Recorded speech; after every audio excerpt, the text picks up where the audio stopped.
hiding license plates or using fake license plates. Those cameras are really low quality because they have to be, because they store so much footage. So people always ask, why is the camera quality so low? Well, it's because it's a data storage issue.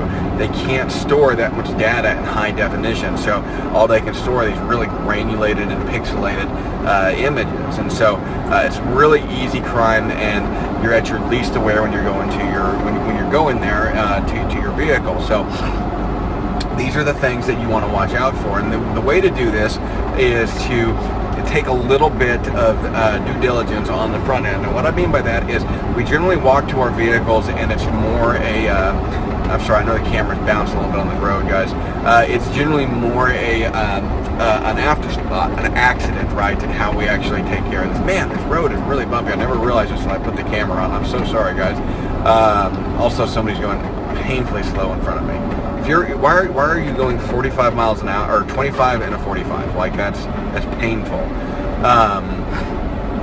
Anyways, I digress. So what we do to protect ourselves is we make it intentional. We make our actions intentional with what we're trying to do, and we think about what we're going to do. We're going to get in our car and go to our next destination.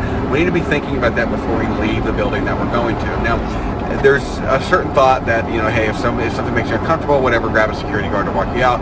But what if the place doesn't have a security guard? What if you're at a nail salon and it's all, a bunch of 5'2" women in there? That doesn't really help you all that much. And not to mention, most of us are going to feel stupid asking somebody to go out there with us just because we're being overly cautious and we're not going to do it.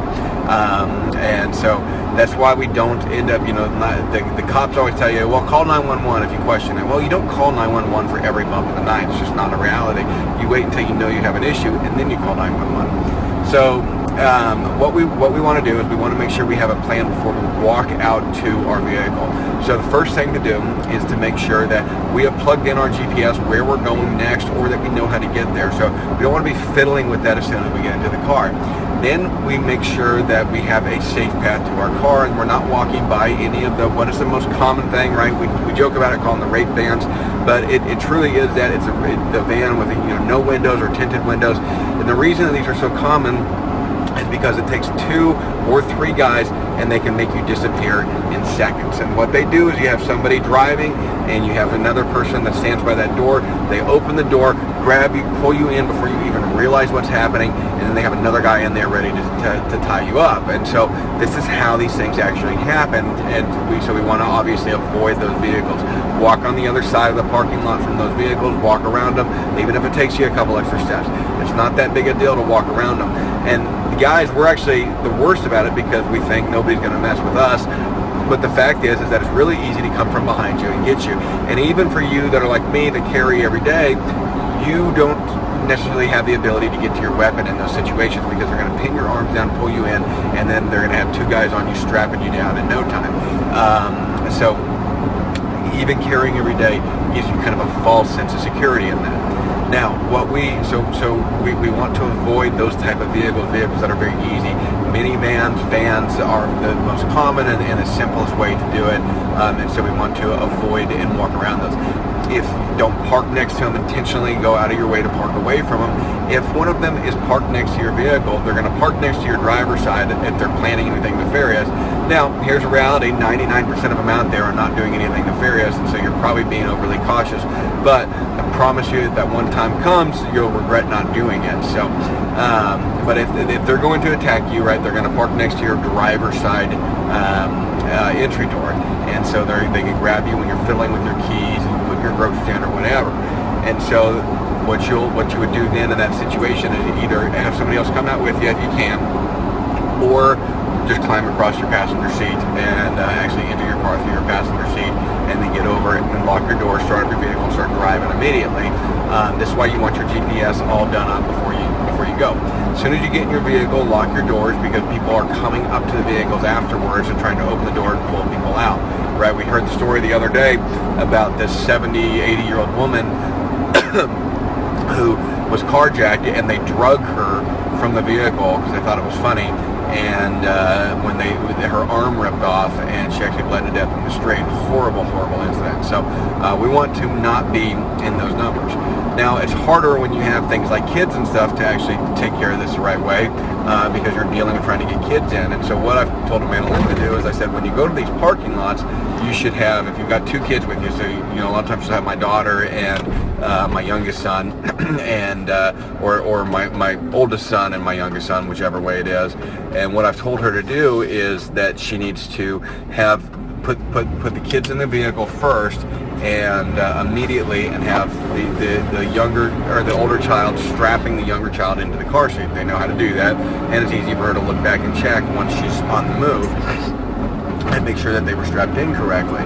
So then and then she can load up everything, kind of keeping a vigilant eye about her. And so basically keeping your eyes aware around you, and trying to keep up with the current situation. So realize that these parking lot crimes are going up. If you ever do get taken into a car, the most important thing to realize is that you need to do everything you can to get out of that vehicle before the first stop.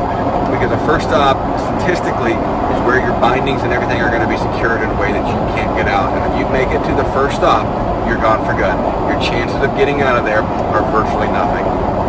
So do everything you can. Everything is on the table. Everything is fair, right? Whether I told Amanda Lynn, I don't care if you bite him in the groin. You do everything that you possibly can to get out of that vehicle before the first stop. Start pulling out taillight wires, so that way you can try to get the cops to pull you over. Do anything that makes sense to you. But you want to do everything you can to draw attention to that vehicle, and you want to do everything you can to get out of that vehicle. Now that means that you may be rolling out of a moving vehicle. A broken arm is a lot better than making it to that first stop. So just realize that. Everything that you can to get out of that vehicle before you get to that first stop. Because that first stop, you're no longer going to have zip ties and duct tape, which are fairly simple to get out of.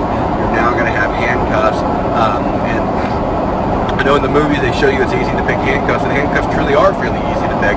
The problem is most handcuffs now are hinged handcuffs, and those hinged handcuffs are very difficult to get out of because you can't get the angle on it to actually pick them. And so it's a lot harder, and it's a lot harder thing to get out of and to deal with. So that's what we're trying to avoid, guys. We want to avoid those situations. So be smart about it. Get some training, get some classes. You can't learn everything you want to know on YouTube. You have to get out there and study and read books and get some classes on this stuff. And it's not always the most fun. I encourage you to carry and get training on carrying a daily firearm, but just realize a lot of times there's situations that you can put yourself in that those firearms don't help you. They're a false sense of security. So we want to avoid those situations. It's always the first step, and learning how to avoid these issues it should be the primary goal of your self-defense, your self-preservation, right? So anyways, guys, I'll leave you with that. This video went on a little bit longer than I wanted to, but just realize that these crimes are on the rise. As the economy gets worse, they will continue to rise, so it's something that we want to make sure we're avoiding. Talk to y'all later. I really appreciate y'all watching. Make sure and like and subscribe to the channel. I know it's a little bit different than what we normally do, but I wanted to give y'all some different material. So we will catch y'all tomorrow.